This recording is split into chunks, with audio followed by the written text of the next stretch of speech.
Antes de empezar, me veo obligado a mencionar que voy a analizar la katana como arma de guerra, no como obra de artesanía ni las tonterías que se dicen sobre ella.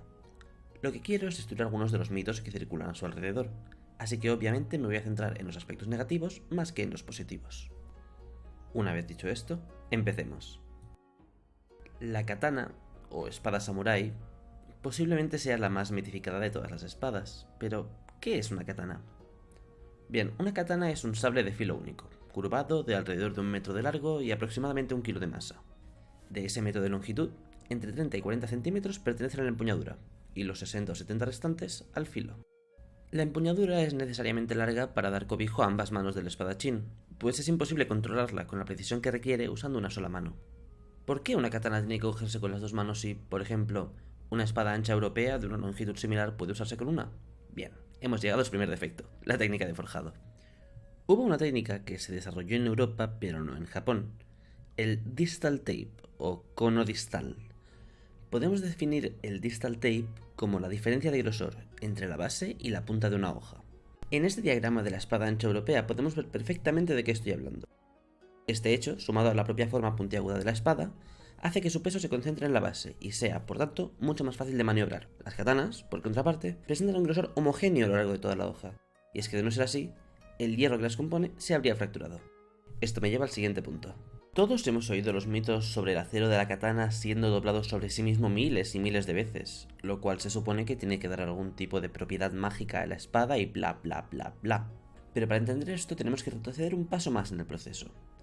El hierro que se encontraba en Japón siempre fue de calidad mediocre, en el mejor de los casos, e inutilizable, en el peor de ellos.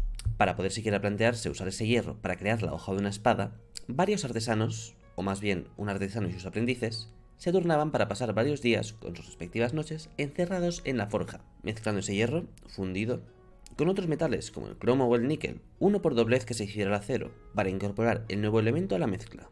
Este proceso se llevaba a cabo entre 10 y 20 veces, no miles y desde luego no millones. Una vez la mezcla se había homogeneizado, el resultado era un acero tosco y muy poco flexible, y desde luego imposible de volver a calentar sin perder la integridad de la hoja, lo cual hacía que cada katana fuese imposible de reparar si se diese el muy probable caso de que se doblase la hoja al detener con ella un impacto, o si sucediese cualquier otro evento.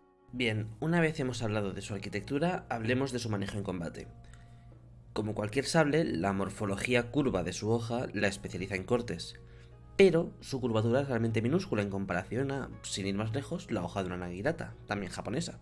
Y la cosa funciona así, más curva, mejor corte, no hay tonterías mágicas de por medio. En cuanto a puñaladas, esa ligera curva hace que su puñalada sea muy ineficiente. El hecho de tener un solo filo hace que requiera mucha más energía y la falta de flexibilidad incrementa mucho el riesgo de que se doble o incluso se parta, y recordemos que la hoja de una katana no se puede reparar. Así que no es imposible empalar a tu enemigo usando una katana, pero no es recomendable desde luego. Bien, voy a aprovechar que he hablado de cortes y puñaladas para hacer un pequeño inciso y destruir el concepto de espada perfecta. Por su propia forma, una espada con la hoja más curva cortará mejor y apuñalará peor que otra con la hoja más recta, y la misma relación se aplica en la dirección contraria. Por volver sobre los ejemplos que estoy aquí tratando, una katana será una mejor herramienta de corte que una espada ancha, pero esta última será mucho más práctica para apuñalar.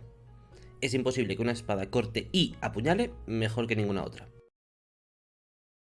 En fin, dejo 1000 puntos en el tintero, como las ventajas de una guardia decente en lugar del tsuba de una katana, o los beneficios de un pomo. Pero ya he caído en exceso en la comparativa y tampoco quiero que eso diluya mi punto. Además, creo que esto debería ser suficiente para desmitificar la katana. Pero como veo venir lo que va a pasar, ¿por qué no echamos un vistazo a algunos comentarios de los que se pueden encontrar en internet? Por ejemplo, este mismo.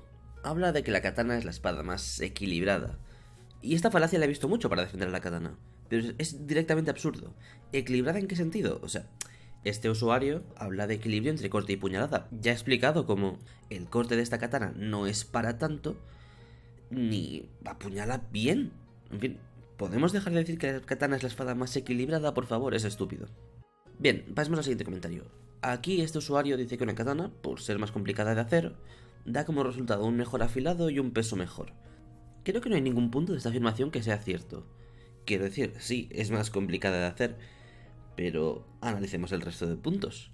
El afilado no es más que la cantidad de materia que puedas arrancar del filo de una hoja para hacerla más delgada. Y creedme que la materia es completamente independiente del tipo de espada al que pertenece. Y no, una katana no es más ligera que otras espadas per se. Volviendo con la espada ancha, el peso de ambas espadas es parecido, sino casi idéntico. ¿Y según qué razonamiento el hecho de requerir más esfuerzo implica beneficio alguno? Hablamos de armas de guerra. Una espada que tarda semanas en fabricarse es mucho más difícil de sustituir que una se hace en una tarde. Y digo más, aunque realmente estuviese un poquito más afilada, ¿qué beneficios otorga? O sea, cualquier espada con un afilado decente podrá cortar un cuerpo humano sin armadura. Y por muy afilada que esté, no atravesará una cota de malla o una armadura de placas. En fin. Mira, este lo pongo para evitar caer en el tópico.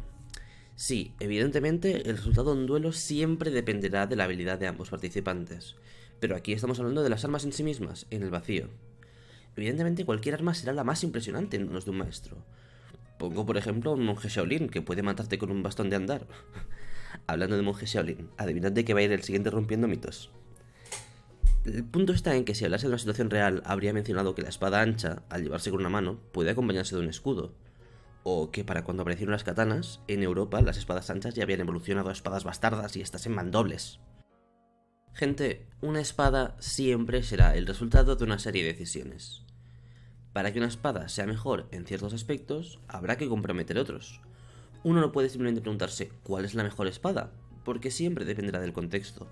Corta distancia, larga distancia, espacio abierto, cerrado, un enemigo, múltiples. Al final, una espada no deja de ser una herramienta. Forjada con toda la maestría del mundo, templada con todo el cariño del planeta y posteriormente afilada con todo el cuidado del universo, tal vez. Pero no es más que un trozo de acero inerte en la mano de su espadachín. La katana cumplió bien el propósito para el que fue creada, en su propio contexto. Pero analizándola fríamente, creo que tiene bastantes más defectos que virtudes. Estoy deseando leeros en los comentarios y nos vemos en el siguiente vídeo. Hasta la próxima.